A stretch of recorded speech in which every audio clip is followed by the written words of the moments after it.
Hello everyone, मेरा नाम रोहित सिंह है। ठीक है, आज से मैं आपका मैथ्स टीचर यूट्यूब के ऊपर। ठीक है, देखो कैसा है, हम लोग काफ़ी टाइम से सोच रहे थे कि यार हम लोग क्या करें। मैं काफ़ी टाइम से एक्चुअली सोच रहा था कि मैं यूट्यूब पे स्टार्ट करूँ वीडियो बनाना, यार मैथ्स पढ़ाना। लेकिन अभी मैंने फाइनली ये सोच लिया है कि हम लोग मैथ्स पढ़ाएंगे और ये डिसाइड किया है कि हम लोग 10th क्लास से शुरू करेंगे। क्योंकि काफ़ी टाइम से मेरे मन में भी और हमारी टीम के भी मन में विचार चल रहे थे कि यार हमको स्टार्ट कहाँ से करना चाहिए, 8th क्लास से, 9th क्लास से, 10th क्लास से। बट अब डिसाइड हो चुका है हम लोग 10th क्लास से शुरू करने वाले हैं। क्योंकि आप सब जानते हो 10th क्लास थोड़ा सा डिफिकल्ट होता है, ऐसा सबको लगता है। बट आज से आपका भाई आ गया है। एक बार आपको पढ़ने के बाद आप बोल नहीं सकते कि कोई भी चीज़, स्पेशली मैथ्स, अगर आपको बेसिक्स टू एडवांस अगर कोई दिक्कत हो जाती है, कोई तकलीफ हो जाती है तो कमेंट कर देना, वापस पढ़ा देंगे, कोई दिक्कत की बात नहीं। आप कंसेप्ट का नाम लो और मैं वीडियो का काम करता हूँ। आपका कंसेप्ट, मेरा वीडियो। और इसके अलावा भी अगर आपको तकलीफ है दोबारा कमेंट करना, दोबारा बना देंगे। लेकिन कमेंट करते रहना, मज़ा बढ़ता रहना चाहिए और कुछ नहीं।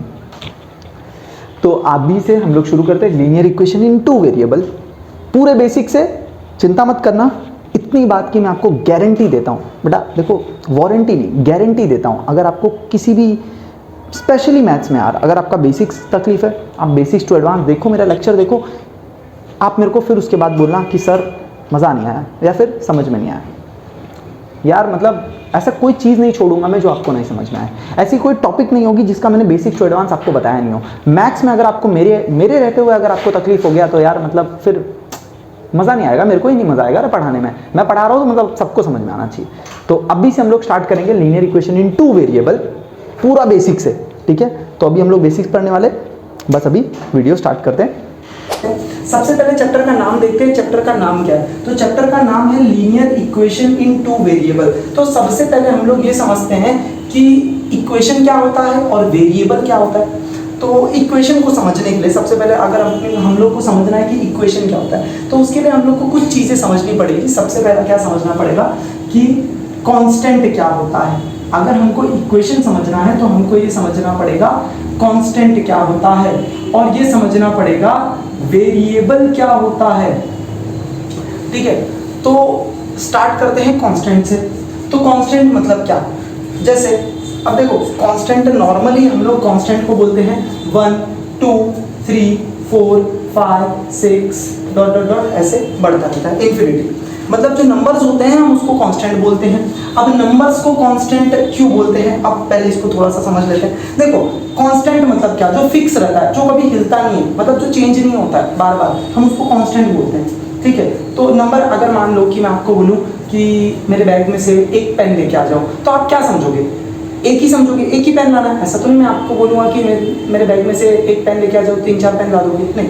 1 मतलब सिर्फ 1 ही होता है। तो इसीलिए हम नंबर्स को ना कांस्टेंट बोलते हैं। अगर मैंने बोला 2, तो आप 2 ही समझोगे, उससे ज़्यादा नहीं समझोगे। मैं बोल रहा हूँ कि 2 चॉकलेट ले लो, 3 चॉकलेट ले लो, 4 चॉकलेट ले लो, तो आप कितना समझोगे? मैंने बोला आपको 2 चॉकलेट ले लो मेरे बैग में से, तो आप क्या समझोगे? हाँ, 2 ही चॉकलेट लेना है। इसीलिए हम नंबर को कांस्टेंट बोलते हैं। अब वेरिएबल समझते हैं। वेरिएबल क्या होता है?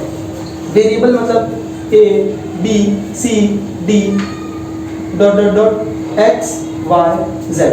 मतलब इंग्लिश के टर्म्स में जितनी भी A B C D E F G H से लेके पूरा Z तक जो होते हैं वो सब क्या होते हैं? वेरिएबल्स।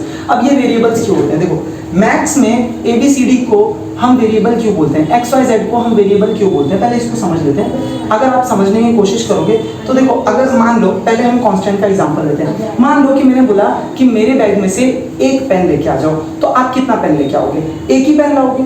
लेकिन अगर मान लो ऐसा अज्यूम कर लो कि मैंने बोला कि मेरे बैग में से आप X पेन लेके आ जाओ, तो आप कितना पेन लाओगे?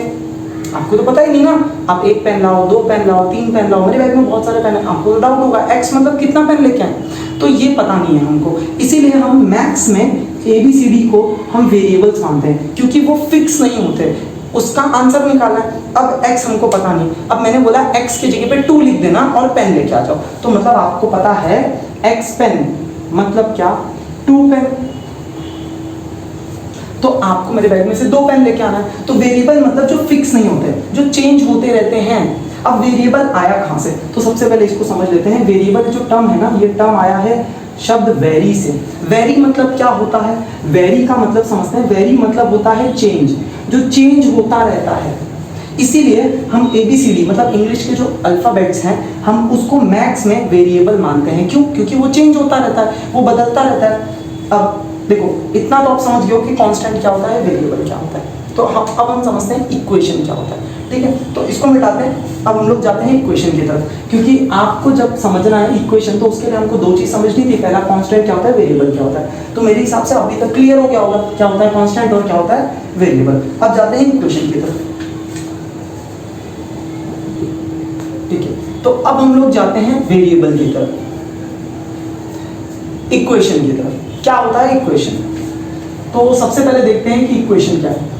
तो इक्वेशन ये शब्द बना कैसे? इक्वेशन बना है इक्वल टू से। अगर आप ध्यान से देखोगे तो इसको बोलते हैं इक्वल टू। इसका मतलब क्या? देखो इक्वल टू का मतलब क्या, कभी भी आपने देखा होगा। देखो इक्वल टू को पहले अच्छे से समझ लेते हैं। LHS is equal to RHS, इसको बोलते हैं इक्वेशन। मतलब लेफ्ट हैंड साइड अगर बराबर है कभी भी राइट हैंड साइड के तो उसको हम लोग बोलते हैं इक्वेशन। तो आप कोई भी चीज ऐसी देखो, जैसे अगर मैं एक एग्जांपल के तौर पे ले लूं x + 2 = 9, तो ये एक इक्वेशन है। क्यों? क्योंकि देखो इसमें LHS जो है वो बराबर है RHS के, तो इसीलिए हम इसको इक्वेशन बोलते हैं। कभी भी आप किसी भी चीज में आकर देखोगे कि ये इज इक्वल टू ये इज इक्वल टू ये, या फिर ये इज इक्वल टू ये साइड, तो इसको बोलते हैं इक्वेशन। क्यों इक्वेशन बोलते हैं? क्योंकि इसमें LHS जो है वो बराबर है, किसके बराबर है? RHS के। ठीक है, इसीलिए हम इसको इक्वेशन बोलते हैं। तो अमूमन बेसिक बातें तो हम लोग समझ गए, लेकिन अब इसमें देखो एक प्रॉब्लम है। ये क्या दिख रहा है? ये है लीनियर इक्वेशन। ये जो इक्वेशन है ये वन वेरिएबल वाला है, लेकिन हम लोग को जो पढ़ना है 10th क्लास में वो पढ़ना है linear equation in two variable. मतलब जो ऐसा इक्वेशन जिसके अंदर दो वेरिएबल हो। देखो ये इक्वेशन आप बहुत इजीली सॉल्व कर लोगे। जैसे आप एक एग्जांपल हम लोग देखें तो कैसे सॉल्व कर लेंगे। x + 2 = 9, तो आप इसको कैसे सॉल्व कर सकते हो? ये +2 है, ये वहां पे चला जाएगा, बराबर। तो x बचेगा 9 - 2, प्लस में है तो माइनस में चला जाएगा। अब x की वैल्यू क्या होगी? 9 - 2 = 7। x की वैल्यू हो जाएगी 7। तो आप देख सकते हो इसमें x की वैल्यू बहुत आसानी से निकल गई, क्योंकि ये वन वेरिएबल था। लेकिन अगर मान लो ये टू वेरिएबल हो जाए, मतलब मान लो कि मैंने बोल दिया x + y = 3। अब आप इसको कैसे सॉल्व करोगे? ये थोड़ा मुश्किल है, क्योंकि इसमें x और y दोनों का वैल्यू निकालना है आपको। तो x और y दोनों का वैल्यू आप कैसे निकाल पाओगे? ये थोड़ा टफ है। तो इसके लिए अभी हम देखेंगे कि linear equation in two variable अब हम लोग कैसे सॉल्व करते हैं।